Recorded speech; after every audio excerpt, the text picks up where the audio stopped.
मालदार औरत थी।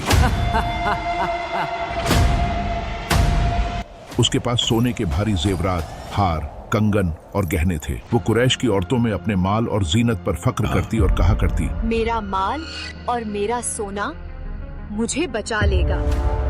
जब सूर लहब नाजिल हुई और ऐलान हुआ कि अब्बू लहब और उसकी बीवी जहन्नम में होंगे, तो उसने इस्तेहजा के अंदाज में कहा, मेरा माल और मेरा सोना मुझे बचा लेगा। लेकिन कुरान ने उस गुरूर का रद्द किया और फरमाया, उसका माल और कमाई उसे हरगिज फायदा नहीं देगी। उसका असली नाम था अरवा, लेकिन दुनिया उसे उसी उम्मे जमीला के नाम से पहचानती है। वो अबू लहब की बीवी थी, लेकिन हकीकत में वो उससे बढ़कर इस्लाम की दुश्मन थी। उसकी जुबान जहर थी, उसके कदम नफरत के रास्ते पर चलते थे और उसका दिल जलती हुई आग की तरह था। कुरान ने उसे हमेशा हमेशा के लिए एक इबरत का निशान बना दिया। यहाँ खास तौर पर एक औरत का जिक्र किया गया, यानी उसकी बीवी, जो लकड़ियां ढूंढने वाली है। ये महज लकड़ियां नहीं थी, ये वो कांटे और झाड़ियां थीं जो वो रसूलुल्लाह सल्लल्लाहु अलैहि वसल्लम के रास्ते में बिछाती थी। ये वो झूठी बातें और फितने थे जो वो लोगों के दिलों में भड़काती थी, और यह वो जहन्नमी लकड़ियां थीं जिन्हें वो अपने ही लिए जमा कर रही थी। ये सूरह तब नाजिल हुई जब अब्बू लहब ने जुल्म की तमाम हदें पार कर दी। लेकिन यह सब तब शुरू हुआ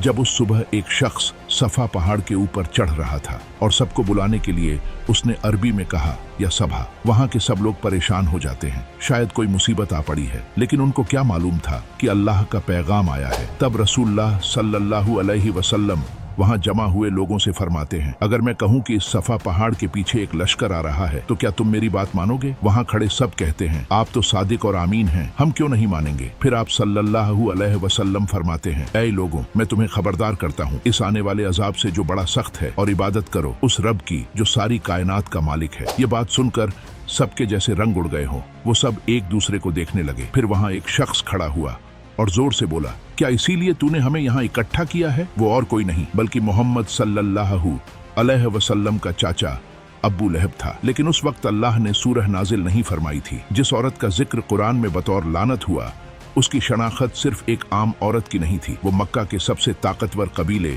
कुरैश से ताल्लुक रखती थी। वो उस शख्स की बेटी थी जिसे पूरा अरब जानता था। हरब बिन उमैया का खानदान कुरैश में इज्जत, सियासत और सरदारी का महावर था। यही खानदान बाद में बनो उमैया के नाम से मशहूर हुआ। उम्मे जमील का भाई कौन था? वो था अबू सुफियान बिन हर्ब। जी हाँ, वही अबू सुफियान जो इब्तदा में इस्लाम का सख्त दुश्मन था, लेकिन फतह मक्का के बाद मुसलमान हुआ। लेकिन उसकी बहन उम्मे जमील हमेशा के लिए कुफ्र और जहालत का चेहरा बन गई। यही वजह है कि मक्का की औरतें उसे इज्जत से देखती थीं। ये शादी दो बड़े खानदानों के मिलाप की सूरत थी। एक तरफ उम्मिया का खून और दूसरी तरफ अब्दुल मुत्तलिब के बेटे अब्बू लहब। यूं दोनों खानदान एक ताकतवर इत्तेहाद बन गए। कुरैश में लोग इस रिश्ते को इज्जत की निगाह से देखते थे।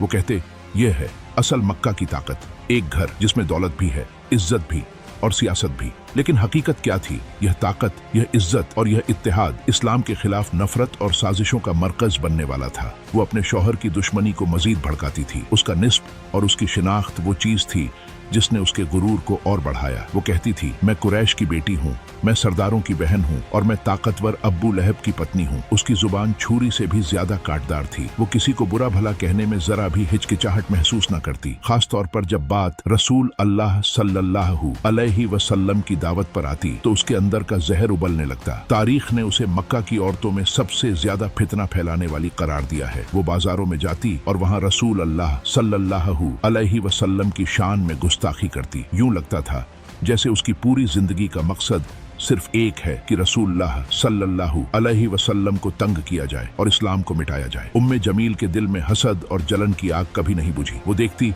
कि लोग रसूलुल्लाह सल्लल्लाहु अलैहि वसल्लम की तरफ मुतवज्जा हो रहे हैं। वो देखती कि गुलाम, औरतें, नौजवान सब आप सल्लल्लाहु अलैहि वसल्लम के कलाम से मुतासिर हो रहे हैं। ये वही जलन थी जिसे कुरान ने लफ्जों में हमेशा के लिए कैद कर दिया, यानी वो औरत जो कांटे और झाड़ियां ढोती ताकि मोहम्मद सल्लल्लाहु अलैहि वसल्लम को तकलीफ दे। तारीख बयान करती है कि जब भी रसूल अल्लाह घर से निकलते, ये औरत अपने हाथों में कांटे और झाड़ियां उठा लेती और रात के अंधेरे में आप सल्लल्लाहु अलैहि वसल्लम के रास्ते में बिछा देती, ताकि जब आप सल्लल्लाहु अलैहि वसल्लम सुबह निकले तो जख्मी हो जाए। आप सल्लल्लाहु अलैहि वसल्लम हर बार उन कांटों को किनारे कर देते और खामोशी के साथ अपने सफर पर रवाना हो जाते। उम्मे जमील का एक और जुर्म ये था कि वो लोगों के मजमा में आप सल्लल्लाहु अलैहि वसल्लम का मजाक उड़ाती। जब कभी आप सल्लल्लाहु अलैहि वसल्लम कुरान की तिलावत करते, वो करीब आती और बुलंद आवाज में कहती, ये है हमारे खानदान का झूठा, ये है जादूगर, ये है शायर। वो कुरैश की औरतों को बहकाकर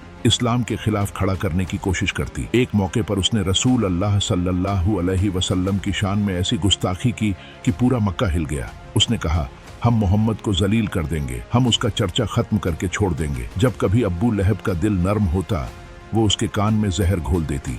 तारीख ने उसे मक्का की औरतों में सबसे ज्यादा फितना फैलाने वाली करार दिया है। जब कुरान ने ऐलान कर दिया था कि इस औरत के लिए जहन्नुम और रुसवाई मुकद्दर है, तो वो अल्फाज महज एक कलाम न थे, बल्कि उनका अंजाम तारीख में जाहिर हुआ। कुरान ने फरमाया, उसकी दौलत और कमाया हुआ उसके काम न आया। यह वादा सिर्फ एक लफ्ज नहीं बल्कि हक के साबित हुआ। तारीख, कुतब, सीरत और तफसीर जैसा कि इब्ने कसीर, तबरी और मुफ्ती बताते हैं कि उम्मे जमील का अंजाम जिल्लत और तजलील भरा था। उसके माल और निसब ने उसे आखिरत में कोई फायदा न पहुंचाया और दुनिया में भी उसकी खाकसारी और जिल्लत नुमाया हुई। कुछ रवायत में है कि जब वो बीमार हुई तो कुरैश के लोग उससे दूरी इख्तियार करने लगे। वो जिस शानो शौकत की फक्र करती थी, वही लोग अब उससे मुंह मोड़ गए। कुछ तारीख नवीस कहते हैं कि उसकी मौत के बाद उसके घर वाले उसके लिए कफनो दफन में ताखीर करते रहे और उसके बच्चों या करीबी अजीजों ने भरपूर शिरकत या इज्जत मुकाबिल ना दिखाई। यह सब उस हकीकत की तकमील थी कि आमालो औलाद उसके लिए नफा बख्श ना हुए, उसकी दौलत